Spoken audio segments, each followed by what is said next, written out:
Bismillahirrahmanirrahim. Assalamualaikum warahmatullahi wabarakatuh. Hamdan syukralillah, salata wa salaman ala rasulillah wa ala alihi wa sahbihi wa mawalah. Baiklah, dalam pertemuan kali ini kita akan membahas tentang pengertian tasawuf.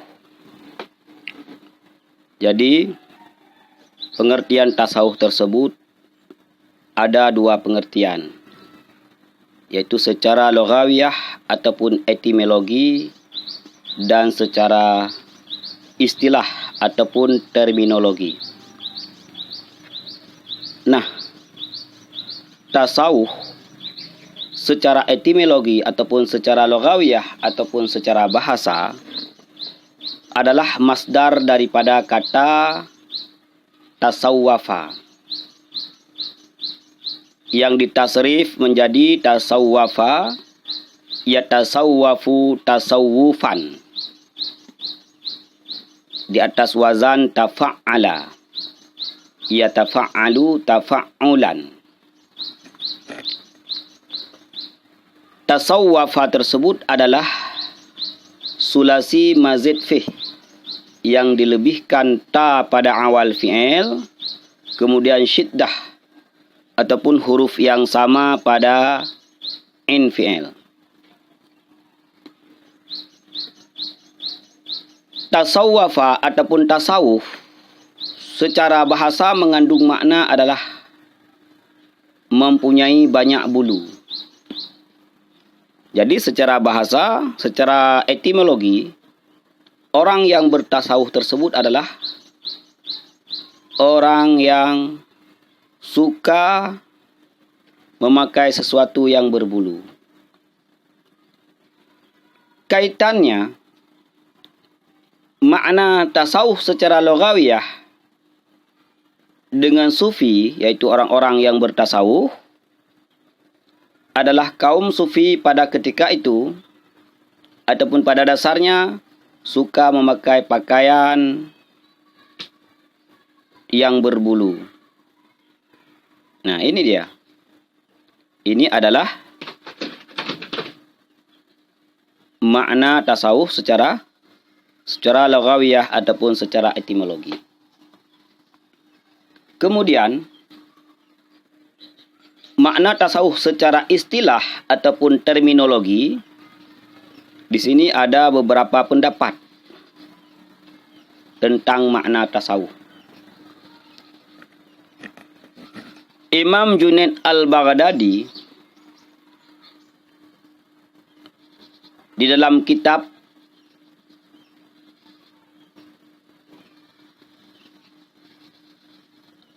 Al-Ghazali wa Tasawuful Islam, beliau mengatakan bahwa makna tasawuf adalah at-tasawufu an takuna ma'allahi bila alaqatin. Tasawuf itu adalah bahwa adanya engkau beserta Allah Subhanahu wa Ta'ala dengan tiada ataupun dengan tanpa perantara. Dalam hal berubudiyah kepada Allah Subhanahu wa Ta'ala, maka orang-orang sufi menurut Imam Junaid al-Baghdadi, mereka berta'abud, memperhambakan diri kepada Allah Subhanahu wa Ta'ala tanpa ada suatu perantara. Artinya, tidak mengharap sesuatu yang lain daripada Allah Subhanahu wa Ta'ala. Ikhlas, tulus, bersih hati dalam beribadah kepada Allah tanpa ada suatu unsur yang lain. Nah, jadi antakuna ma'allah bila alakah, kita senantiasa bermakrifah kepada Allah, kita senantiasa mengenal Allah, kita senantiasa berta'abud kepada Allah dengan cara syek-syek ghairuh, sesuatu yang ada pada hati kita itu kita hilangkan. Contoh sederhana, seseorang melaksanakan salat, Maka orang sufi ketika dia melaksanakan salat, dia adalah untuk memperhambakan diri kepada Allah Subhanahu wa taala. Untuk mengharap kasih sayang Allah, untuk mengharap keridaan Allah. Maka orang sufi tersebut tidak ada syek-syek yang lain yang tergores di dalam hatinya ketika dia melaksanakan salat. Misalnya kita. Ketika kita melaksanakan salat, maka tergores dalam hati kita agar kita mendapat pahala, agar kita diberikan syurga, agar kita tidak diangkap, tidak disiksa dalam neraka. Unsur yang demikian masih dibolehkan. Namun, bagi orang sufi, antakuna ma'allah bila alakah. Tidak ada sesuatu pun yang ada dalam hatinya selain Allah Subhanahu wa taala. Kemudian Ma'ruf Al-Kharaqi menjelaskan tentang apa itu pengertian daripada tasawuf. Maka beliau menyebutkan at-tasawuful al-akhzu bil haqaiqi wal ya'su mimma fil aidil khalaik. Tasawuf adalah akhzul bil haqaiq, mencari hakikat ataupun mengambil hakikat dan meninggalkan segala sesuatu yang ada pada tangan makhluk. Ini menurut beliau. Orang mencari hakikatnya. Bagaimanakah hakikat yang sebenarnya? Dalam beribadah misalnya, kita menyembah Allah Subhanahu wa taala. Bagaimana makna hakikat dalam ibadah tersebut? Jadi, memahami hakikat tentang beribadah kepada Allah Subhanahu wa taala, hakikat salat kepada Allah Subhanahu wa taala, dengan meninggalkan apabila itu ada tergores sesuatu itu adalah dalam ruang lingkup kekuasaan makhluk ataupun manusia. Dan jadi mencari hakikat tersebut, apakah hakikat untuk mengenal Allah Subhanahu wa taala ataukah hakikat dalam ibadah? Karena hakikat dalam mengenal Allah, kita tidak akan terlepas daripada 3. Syariah, tarikat dan hakikat. Itu tidak akan pernah terlepas. Kemudian, hakikat dalam beribadah adalah memperhambakan diri kepada Allah Subhanahu wa taala dan mengakui dalam hati bahawa Allah adalah Rabbun Azid, Tuhan yang megah. Dan kita adalah Abdun Zalil, hamba yang sangat hina. Maka ketika itu kita benar-benar memperhambakan diri kepada Allah Subhanahu wa taala tanpa mengharap sesuatu pun daripada makhluk. Nah, ini makna tasawuf menurut Ma'ruf Al-Kharaqi. Al-akhzu bil haqaiqi wal ya'su mimma fi aidil khaliq. Mengambil, yaitu secara hakikat, kemudian meninggalkan sesuatu apabila sesuatu itu ada campur tangan, ada terbesit, yaitu makhluk di dalam diri kita. Apa itu makhluk? Makhluk adalah ma siwallah, sesuatu yang bukan Allah.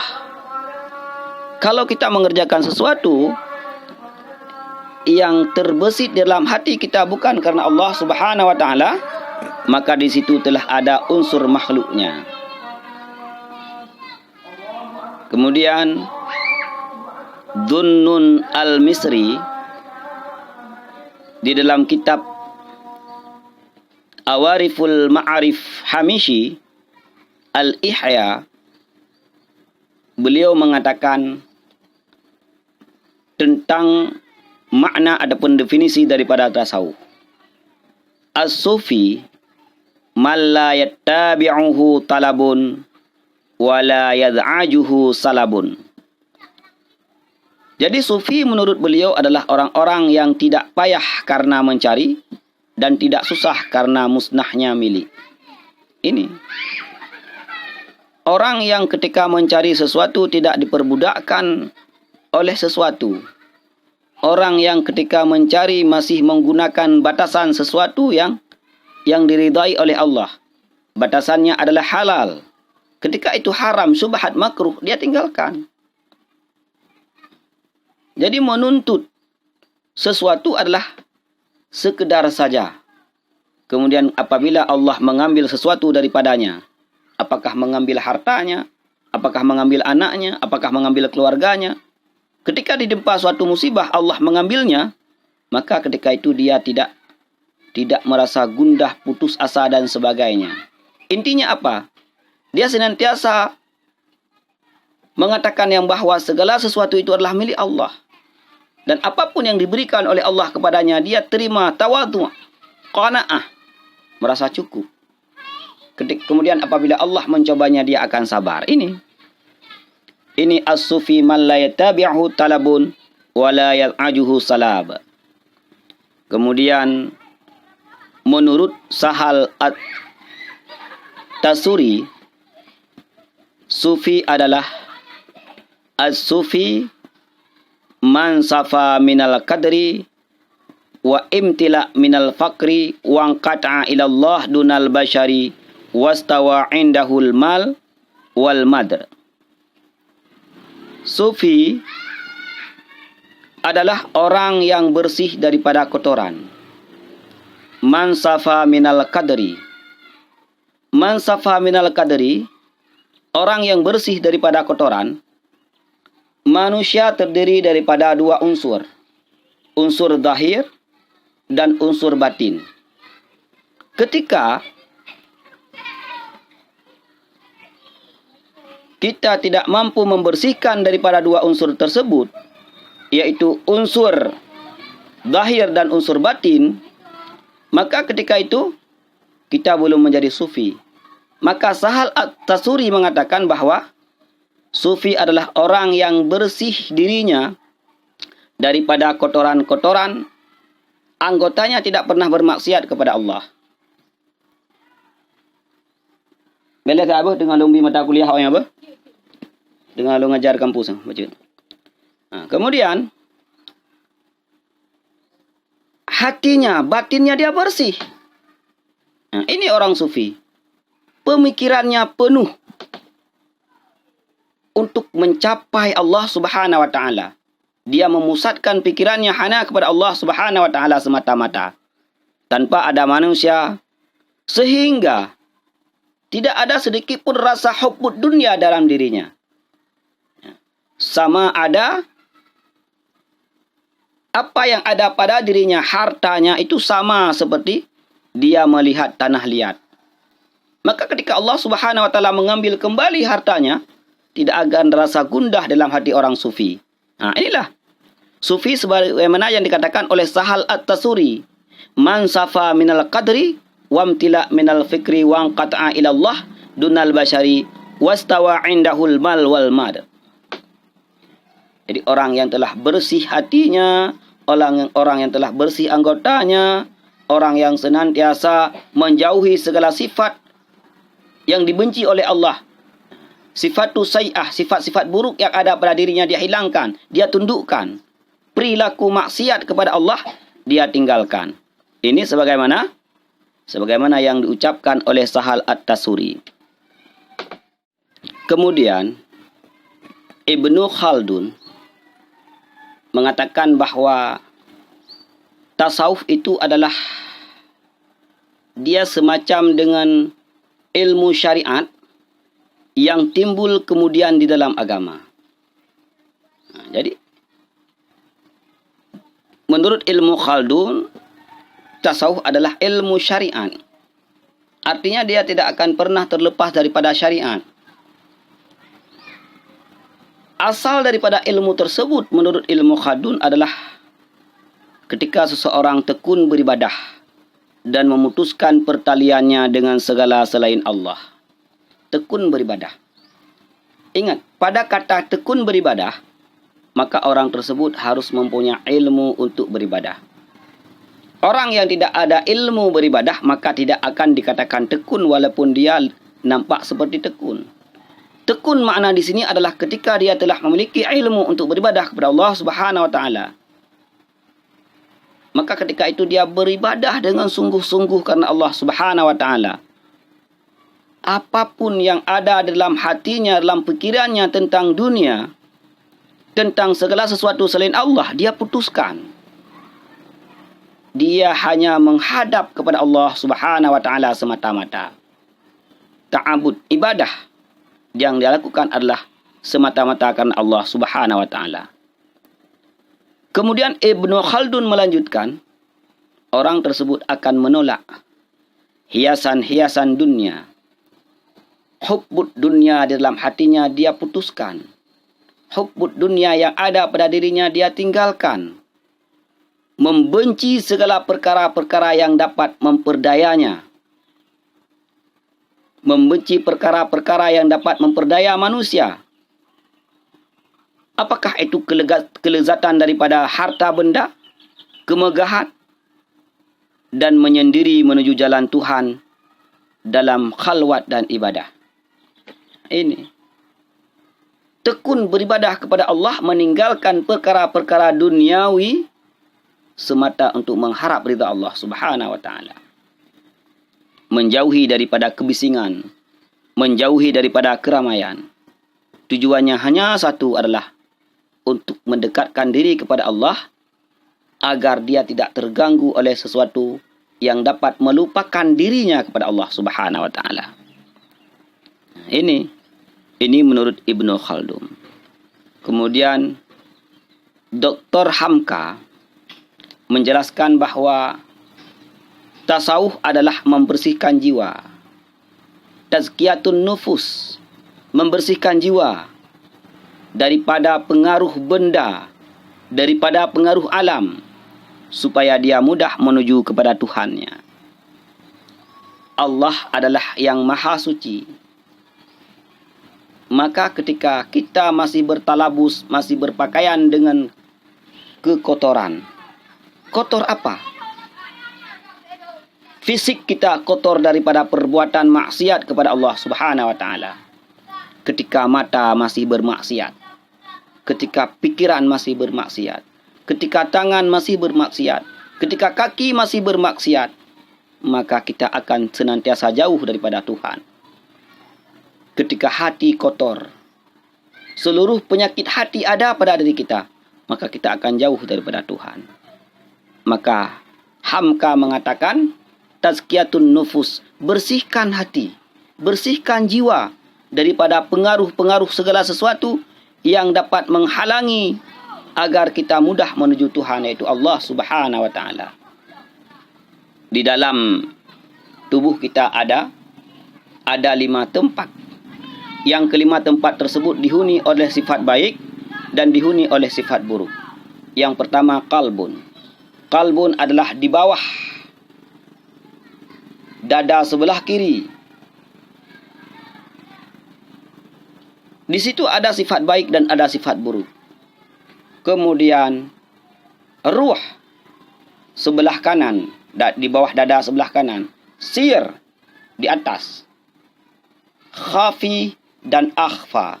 5 tempat tersebut adalah tempat-tempat terletaknya sifat baik dan terletaknya sifat buruk pada diri seseorang. Maka Hamka mengatakan, bersihkan dulu. Bersihkan dulu pengaruh-pengaruh tersebut. Sifat-sifat buruk. Sifatus sayyah, sifat buruk yang ada pada 5 tempat tersebut. Bersihkan. Maka ketika itu akan mudah untuk menuju Allah Subhanahu wa taala. Kemudian definisi tasawuf yang selanjutnya yang dikatakan oleh Asy-Syarif Ali bin Muhammad Al-Jarjani dalam kitab At-Ta'rifat. Beliau mengatakan bahawa tasawuf adalah al-wuqufu ma'al adabi syar'iyyati dhahiran. Fa yara hikmaha minal dhahiri fil batin wa batinan fa yara hikmaha minal batini fil dhahiri. Fayahsulu lil mu'ad lil muta'addibi bil hikmaini kamal. Jadi berhenti beserta adab-adab syariah. Wukuf, duduk tekun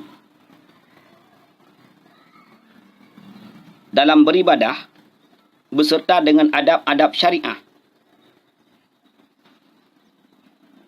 Pada zahir, adab syariah pada zahir, maka ketika itu kita akan mendapatkan hikmah pada batin.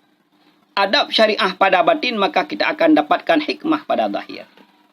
Intinya apa? Membersihkan zahir batin. Kemudian kita akan mendapatkan dua hikmah. Hikmah zahir dan hikmah batin dalam berubudiyah, beribadah kepada Allah Subhanahu wa taala. Tidak ada suatu hakikat pun yang membatasi bahawa dia terlepas daripada syariat. 3 komposisi: syariat, tarikat, dan hakikat tidak bisa dilepaskan agar kita mencapai keikhlasan, mencapai makna tasawuf yang sebenarnya. Maka inilah. Mudah-mudahan bermanfaat. Assalamualaikum warahmatullahi wabarakatuh.